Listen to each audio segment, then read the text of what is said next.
Assalamualaikum warahmatullahi wabarakatuh.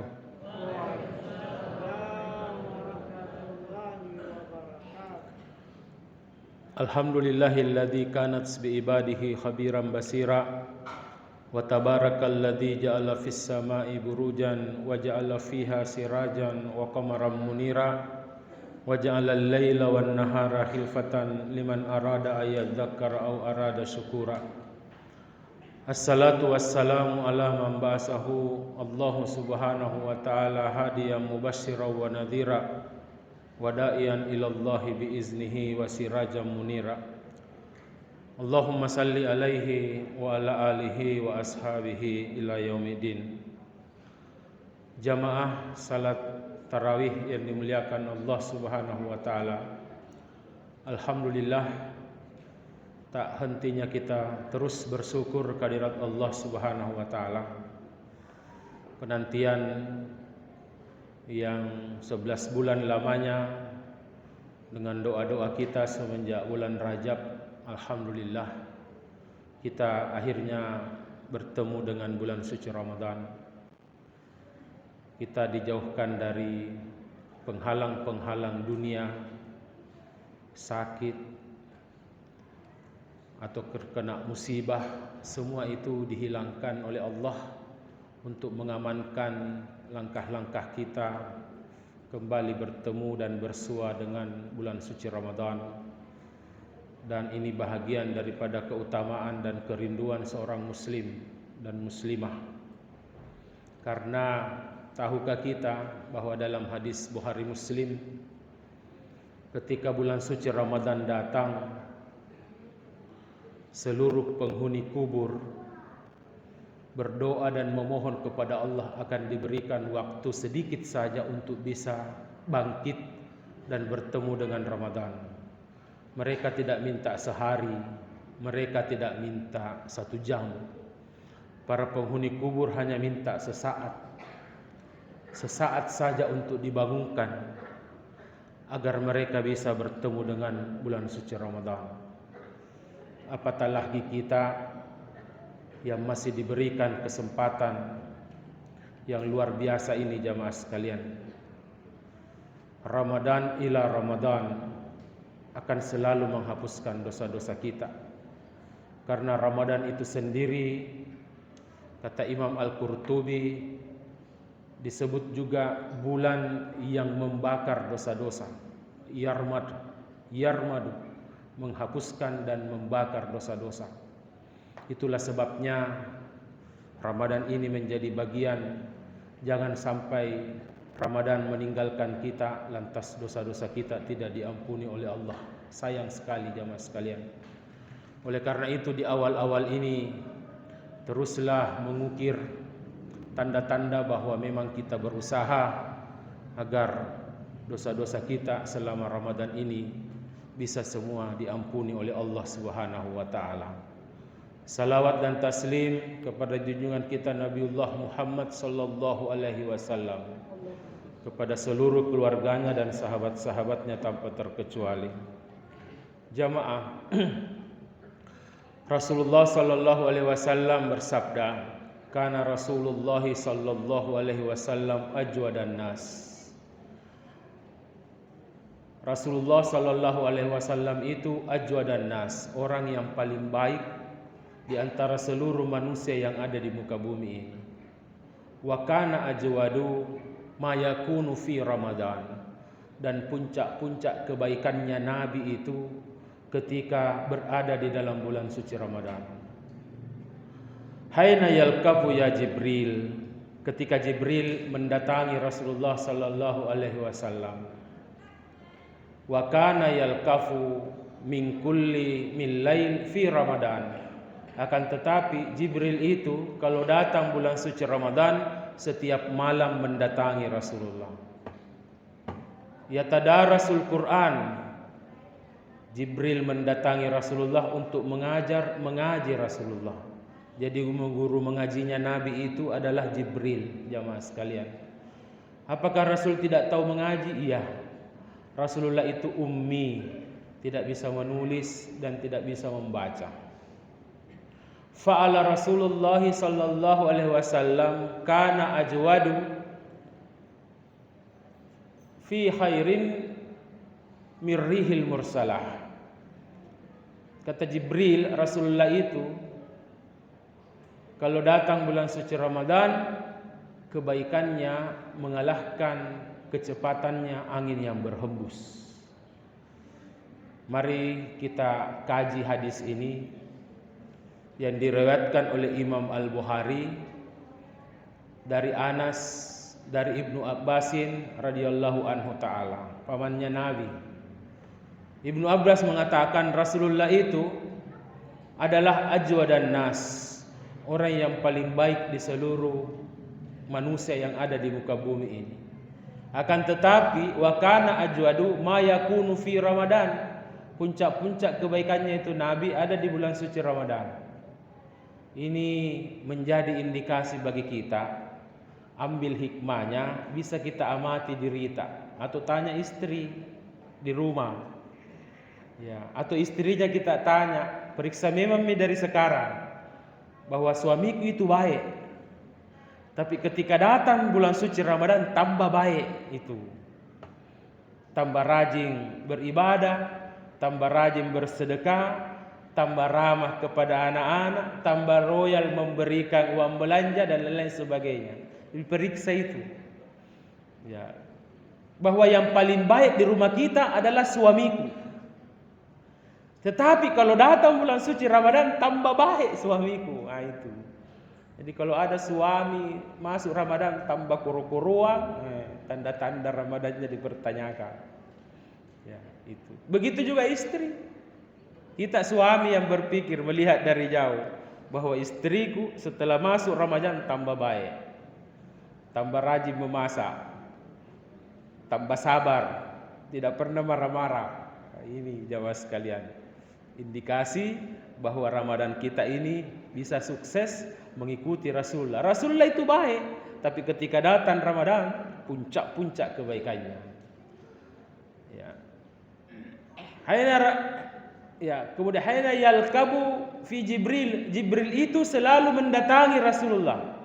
Di luar bulan suci Ramadan, kata ulama, Jibril itu datang hari Senin dan Kamis untuk mengajar Rasulullah mengaji. Itulah sebabnya Senin dan Kamis dalam beberapa hadis dijelaskan juga itu pintu surga terbuka di hari Senin dan Kamis. Pintu surga terbuka, maka kita juga di sini disunnahkan banyak berpuasa di hari Senin dan Kamis. Akan tetapi, wa kana yalkafu, kalau datang bulan suci Ramadan itu setiap malam Jibril datang mendatangi Rasul setiap malam. Setiap malam Jibril mendatangi Rasulullah di dalam bulan suci Ramadan. Apa yang dilakukan? Yatadarasul Quran, mengaji. Kenapa di bulan Ramadan Jibril setiap malam datang? Karena syahrul Ramadan unzila fihil Quran, diturunkan Al-Quran. Oleh karena itu Jibril datang untuk mengajarkan Rasul mengaji. Makanya kalau Ramadan disuruh tancap mengaji tak. Yang punya sudah juz 21 kembali alif lam mim semua. Cambuki. Ambil target. Jangan lagi 1 kali tamat. Evaluasi sudah bisa 2 kali tamat, 3 kali tamat. Kenapa? Karena Al-Quran di situ diturunkan. Maka lihatlah jamaah sekalian, dimanapun Al-Quran, siapapun yang disentuh dengan Al-Quran pasti mulia. Pasti mulia apapun yang disentuh Al-Quran. Al-Quran turun di bulan suci Ramadan, maka Ramadan menjadi bulan yang mulia, bulan yang suci, bulan yang paling baik di antara 12 bulan yang Allah ciptakan. Dulu bulan suci itu bulan Muharram. Makanya bulan Muharram itu puasa wajibnya tanggal 10 Muharram. Umat-umat yang terdahulu kalau berpuasa, puasa wajibnya 10 Muharram. Barang siapa yang berpuasa 10 Muharram diampuni dosanya 1 tahun dan yang lalu dan 1 tahun yang akan datang. Itu dulu. Tetapi ketika turun Al-Quran di bulan Ramadan, tergeser kodong Muharram, Pacei. Datang bulan Ramadan. Itu gara-gara Al-Quran turun di bulan suci Ramadan. Kemudian Al-Quran itu dibawa oleh Jibril. Maka Jibril menjadi the big boss malaikat. Bukan malaikatul maut menjadi rajanya malaikat. Jibril. Kenapa? Karena Jibril yang diberikan amanah untuk mengantar itu Al-Quran. Siapapun yang disentuh Al-Quran pasti mulia. Al-Quran turun di tanah suci Mekah. Maka kemudian Mekah menjadi apa? Menjadi kota suci. Kota dilipat gandakan pahala orang yang melakukan kebaikan. Termasuk solat. Barang siapa yang salat di Masjidil Haram sama pahalanya 100.000 kali salat di Masjid Ar-Rahman. Barang siapa yang salat satu waktu, artinya satu waktu itu satu waktu subuh, duhur, asar, maghrib, isya. Itu namanya satu waktu. Jadi barang siapa yang salat satu waktu di Masjidil Haram, itu sama dengan 100.000 waktu kalau kita salat di Ar-Rahman. Jadi kalau mau lihat berapa tahun kita salat satu kali, konversi ke dalam tahun. 100.000 hari dibagi 365 hari. Ketemu angka 273 tahun. Jadi satu kali sembahyang di Masjidil Haram sama dengan 273 tahun sembahyang di Ar-Rahman. Itu yang banyak uangnya, nah beli surga. Caranya pergi umroh. Ini Pak Ketua pergi umroh. Jadi kalau 10 hari di sana sama dengan 273 kali 10 hari sama dengan 2730 tahun. Makanya kalau Pak Ketua pulang nanti tidak sembahyang mungkin bisa juga benar. Karena bilang lebih umurnya 2730 tahun. Bayangkan Pak. Ya, lama atau itu kira-kira hancur lutut tas sembahyang di Ar-Rahman. Belum tidak apa umur cuma berapa? 60-70 tahun setengah mati nih. Saya saja ini untung tidak pakai kursi. Dulu saya pakai kursi di sini. Bagaimana nih kalau dianggap umur itu 2730 tahun? Apalagi umroh di bulan Ramadan, Masya Allah. Seperti haji bersama Rasulullah. Bukan haji bersama presiden, bukan. Bayangkan, atau haji bersama ulama, tidak. Barang siapa yang umrah di bulan suci Ramadan sama dengan orang yang berhaji bersama Rasulullah. Hadis sahih riwayat Imam Al-Bukhari. Masya Allah, tabarakallah. Luar biasa. Itulah Al-Quran. Bayangkan kalau Al-Quran turun di Kelurahan Masale. Jadilah Masale kota suci. Semua orangnya dijamin masuk surga.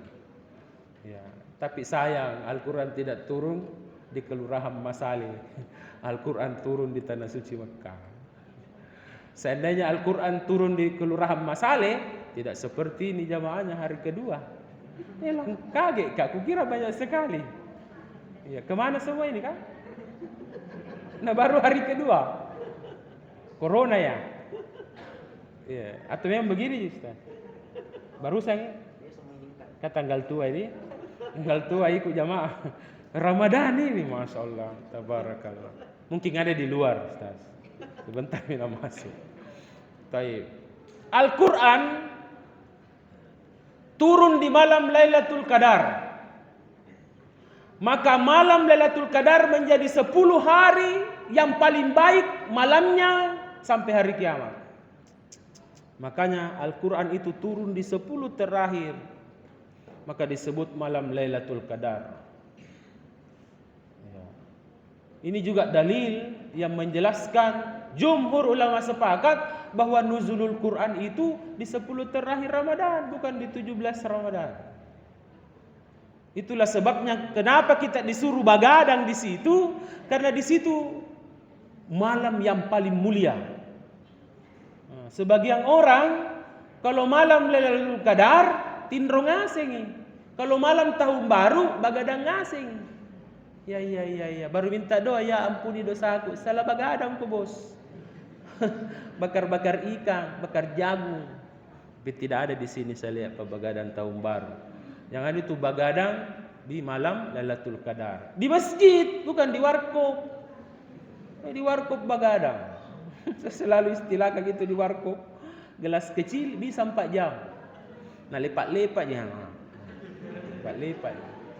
Mudah-mudahan tidak ada yang begitu di Ramadan. Ya. Ini jamaah sekalian.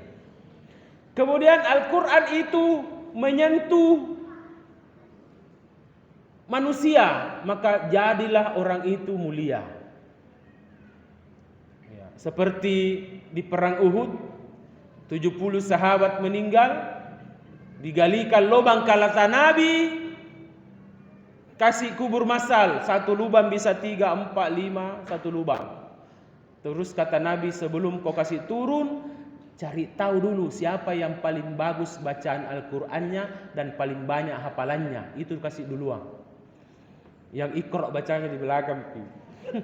Bukan itu Al-Qur'an Iqra. Coba bayangkan. Jadi khairun nas, manusia yang paling baik adalah yang mempelajari Al-Qur'an dan mengajarkannya. Al-Quran turun kepada anak tak jadi mulia. Seandainya tidak bagus hafalan Qurannya ini, tidak duduk di depan anak-anak. Ya, anak-anak ini banyak orang tua na lambung. Kenapa? Karena bacaan Qurannya. Ya, kalau mau anak tak juga di sini, tidak di lorong, didekir-dekir, suruh menghafal Al-Quran. Insya Allah di depan. Insya Allah di depan. Mau kita marahi, mau dia apa? Kita tidak bisa. Ya, maklumi saja. Ya. Menjadi imam, bacaan Qur'annya juga yang bagus bacaannya dan bagus hafalannya. Duduk di depan. Istri, ada istri. Istri yang disentuh oleh Al-Quran, istrinya jadi mulia dan bisa memberi syafaat kepada suaminya dan anaknya. Begitu juga suami yang selalu disentuh oleh Al-Quran akan menjadi syafaat bagi istrinya dan anaknya di hari kiamat. Tapi kalau istri lebih banyak disentuh sama HP,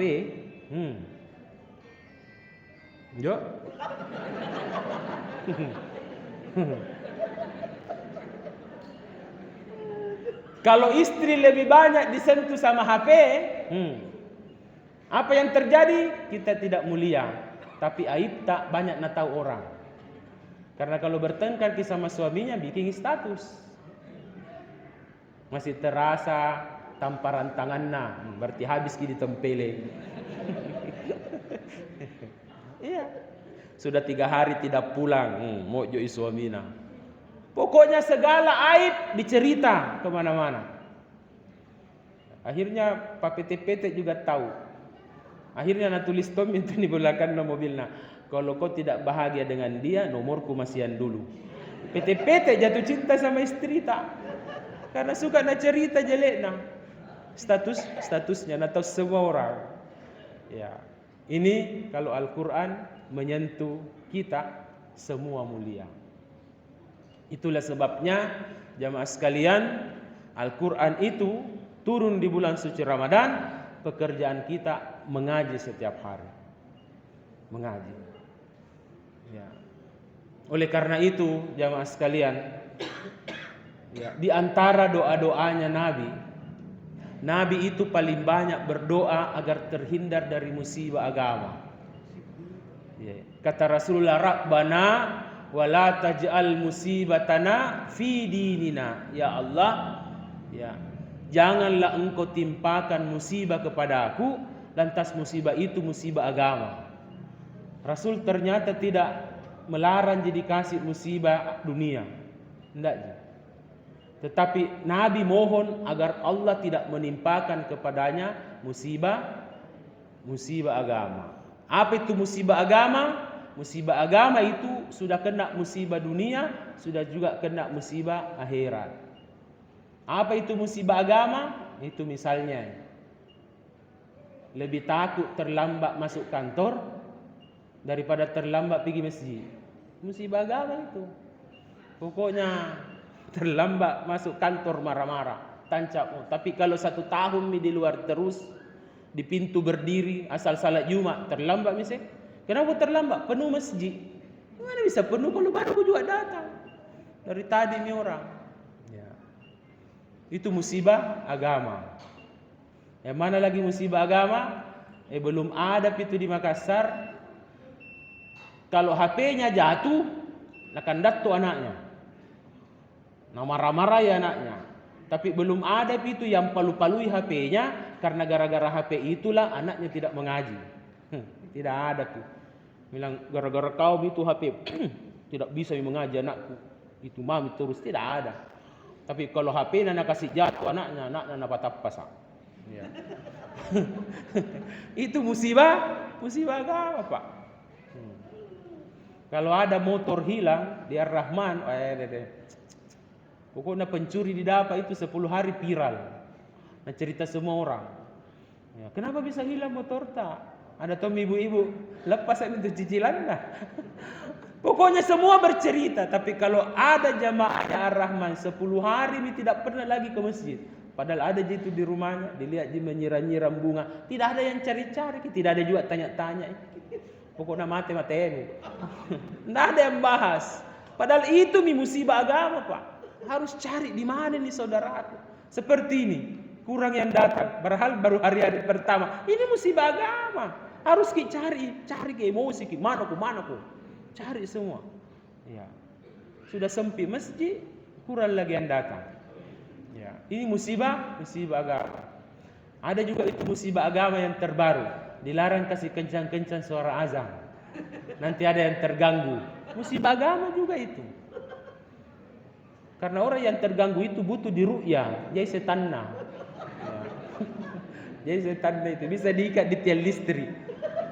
Diikat tiang listrik baru kita azan. Langsung diam itu. Nah, ini jamaah sekalian. Oleh karena itu, start awal kita di Ramadan, periksa diri kita, ajwa dan nas. Kita sudah baik. Tapi ketika datang bulan suci Ramadan, apakah kita puncak-puncak kebaikannya itu bisa ada dalam diri kita? Mari kita start. Mudah-mudahan Allah Subhanahu wa taala menjaga keistiqomahan kita untuk terus meniti Ramadan ini sampai terakhir. Ingat hukum asal di dalam beribadah, innamal a'malu lihawatimiha. Yang dilihat dalam beramal itu ujungnya. Ramadan itu ujungnya, bukan di awal dan pertengahan. Hadanallahu wa iyyakum. Assalamualaikum warahmatullahi wabarakatuh.